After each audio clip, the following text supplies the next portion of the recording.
vlog kasi yan ang gulo. Pero magluluto ako today.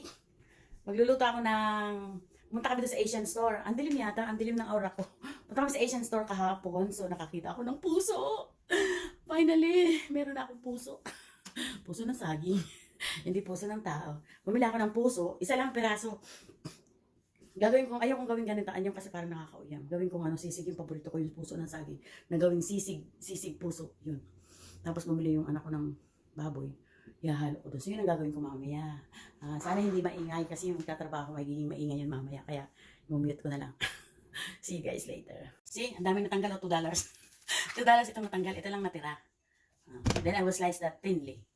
Ito na ang ating pag-i-slice.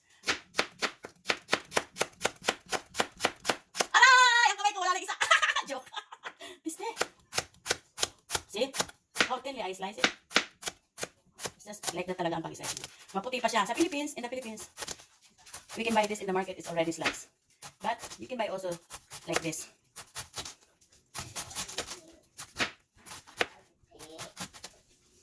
Tatapusin natin to. Tapos, we will make lamas-lamas this in the south. Kasi may dagdag to. Para ma-remove yung dagdag. Mas inuubo ang aking apo. Yan. Then, we'll put here. Wait lang, baby, I'll get you breakfast. This is it. This is the banana heart. And then we will put salt. And then we will crumbs. Ano yun? Lamas-lamasin. This one, you use this for cleaning. Para matanggal yung dagta niya. I don't know it in English what you call that dagta. Yan. We put salt. And leave it for 2 minutes. Para... Kasi magsasariling katas yan, tapos pipigaan natin mamaya. We will set this aside first, mamaya na natin check the crumbs. So we're gonna do the pork. This whole pork, I'm going to use this. I will put later. I'm going to slice it and trickle it. Like this. Like this bit. Yan.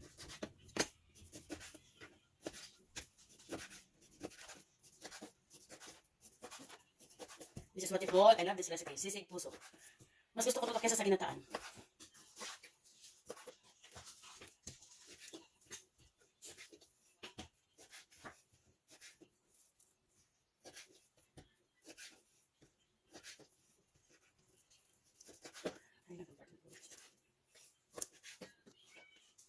So, it's ready.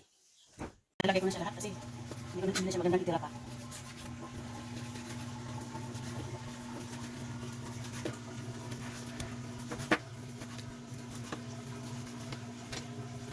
Ang daming halo. Kasi pag natusta ito parang ano ba ito? Sisig baboy. Guys, sisig baboy na rin dito, sisig puso. Kasi parang puro baboy na eh. Kaya sisig baboy na siya, hindi na siya sisig puso. I'm going to cook sisig puso. Bakit? Naging sisig baboy kasi mas marami ang baboy. 1 kilong baboy, 1 pirasong puso. Diba?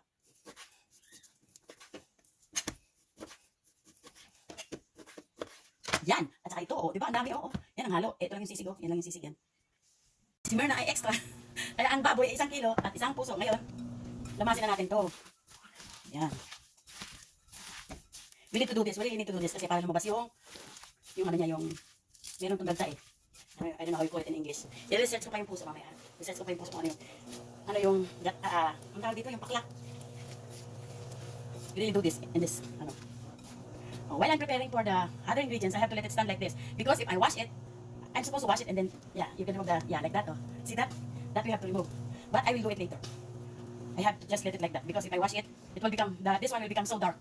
So we have to prepare some of the ingredients, the onion. So tayo sa ating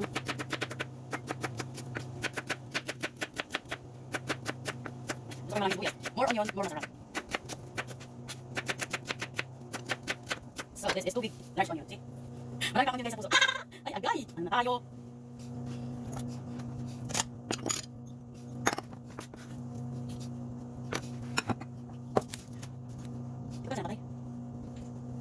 At ito yung jalapeno.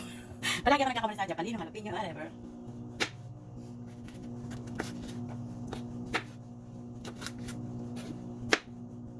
Maangang ito eh. Pero, ayan, masakit ang mata ko eh. Masakit ang mata ko sa sibuyas, hindi dito sa sili. Masakit ang mata ko sa sibuyas, hindi sa sili. Yan, kailangan natin mag-gloves kasi, naku, maanghang yan. Pag wala akong pinuntahan kahit isa. Nagpaharang lang ako sa kanila. Naglagay ba sila sa PL sa ano? Si Eloy at saka si Purple? Si Eloy at saka si Purple nasa PL sila diyan. Ay, akala ko wala kasi may premier nga sila. Ang unti ng puso. Ang unti ng puso. Ito na lang siya. Pag napiga, ugasan ko pa siya. Ito na yung puso. Garlic. The chili pepper, green chili pepper. And onion. 2 large onion. And 1 kilo of pork. 1 quart of puso. And see, this is all my ingredients. So we're going ready now to cook this sisig puso. So I'm going to put this on the frying pan. This one. Put here. And I will probably use my iron. This is iron pan. This iron pan is like 10 kilos heavy. Oh my god. Yeah. And palalamutin, we will let this rest for the rest of this. No, palalamutin natin siya nito. We will make this soft and dry and toasted it like brown. Make it brown. That's what we want. So we will put a little bit of salt and 1 cup of water. Yeah.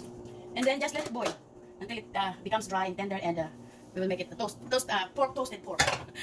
That's all we need to do the sisig puso. Oh my god, the puso, look at the puso. Look at the heart of the banana. This is the heart of the banana. Oh my god. This is the onion. Marami pa yung onion sa heart. Wala tayong magagawa, ipinigaan yan eh. Yung anak ko, I did not know that he want to eat this one. So I just bought one. So he wants me to put the 1 kilo of pork into this 1 piece of puso. But it's okay. It's alright. Yun guys, yung baboy na iakala ko sa sisig puso. At ito yung puso.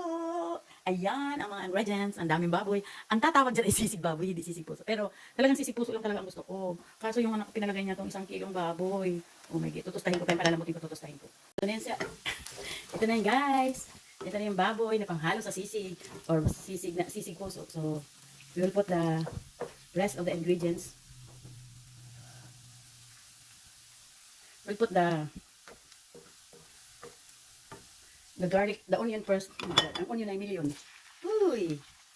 Million. Saan pa ilalagay ngayon ang ano? Ang bawang.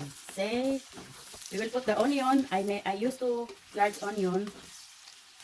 This is one of the Filipino dishes like sisig puso, the heart of the banana. The heart because it's puso. Pero hindi ko alam kung anong tawag talaga yan exactly in English. Pero this puso, we cook it in the coconut oil, and we cook it also in the like this in sisig, like spicy. You will put later, when everything is done, you will put vinegar or lemon, so it will taste like a little bit medyo maasim. Masarap yung medyo maasim eh. And then we will put the garlic, my minced garlic. See? Yan. You will never satisfy, no matter how I try. Oh, you wanna say goodbye to me. Love is one big illusion I should try to forget, but there is something left in my mind. Gusto ko ay pagkain, wala nang love life. Pagkain na lang, wala nang love life. Wala nang love life ay, kaya ano na lang. Food is love life. Yeah, from now on, food is love life. Love yourself. No more love life. There's no forever. Walang forever kay Myrna. Ang forever ko ay ang food and my little family and my little friends. Mga bilang na bilang ng mga kaibigan. And my whitey world. This is, I'm falling in love. I'm falling in love in my whitey world. Kahit na ano pang sabihin mo. Kahit na konti lang ang kita dito, okay lang. As long as you love what you're doing. And I love what I'm doing. So I love my work. Work ba to? Oh, work bilang lola. Being a grandma's life in America is tough. Tough because naubusan ako ng English. Tough because hindi ako makapag-diet dahil palaging may foods. Yun. So mamaya natin ilalagay yung the rest of this one, the main ingredients. Guys, I already put a lot of black pepper. And then we will mix it a little bit, and we're going to add now the starring of the show. This one. This is the starring of the show. The puso. The heart blossom of the banana. The heart blossom of the banana. Banana blossom heart. Ay, Diyos ko po. Ano kang tawag dito? Ayan. Itaktak mo, itaktak mo, itaktak mo, itaktak mo. I didn't put extra oil because the pork itself has already oil. Mabuti wala pa yung worker. Pero dito yung worker maingay niya, hindi ko na malalim yung aking ginagawa. Yummy na already. This is the sisig puso that I really wanted. I want this like, no, walang sabaw. I just cook it like that. And then I will add a little bit of salt later. And then I will add this the last. So I'm going to cover this para medyo maluto siya. Daran, daran, heto na naman naririnig. Kumakabog-kabog ang aking tiyan. Nakikita ko na ito.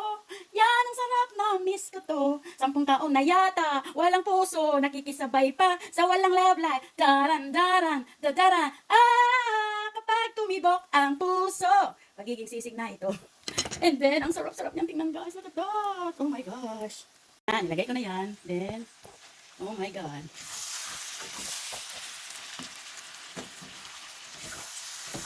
Oh my God.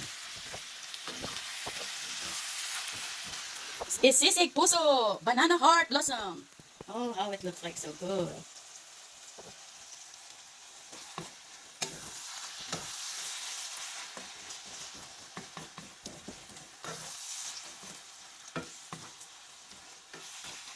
Oh my God, it's yummy, delicious. This is sisig puso. Oh my gosh, so yummy. Muna natin palambutin siya, then we can put vinegar when it's really done. We cannot put vinegar now because if you put vinegar, it will be, vinegar makes it hard. You know? Nakakatigas kasi ang suka. Kaya yung mga malalambot dyan, lagyan na ng suka para tumigas. Diyos ko po, day. Vegetables are soft already, and it's ready to put some vinegar. We're going to put some vinegar. This is the main ingredients that the sisig needs. Vinegar or lemon. But I prefer vinegar. I love vinegar. Vinegar. Vinegar! Vinigo. Here is the dato. Pula. To add now. When you add vinegar, make sure that the vegetables are soft already and the meat are soft already. Yeah. And then do not cover it. Kasi kailangan nating maluto. We need to cook it very well. Let it boil for 5 minutes before you cover it again. Because if you cover it, the vinegar will not be... Ano ba to? Kailangan hindi natin takpan pag nilagay ang suka para hindi malangsa. Kasi may sariling langsa ang suka eh. Pag tinakpan mo yan, makukulog yung langsa na yung sobrang asin na maasin na para maano sa ilong, diba? So just let it boil like that. Then it's ready. Thank you guys for watching. Hope you like my video for today. This is one of our Filipino dishes that we make in heart banana blossom. It's a puso ng saging. Sisig puso. I love it that way. We can cook this also in coconut oil, but I prefer to make it sisig. Bye guys. This is an extra round.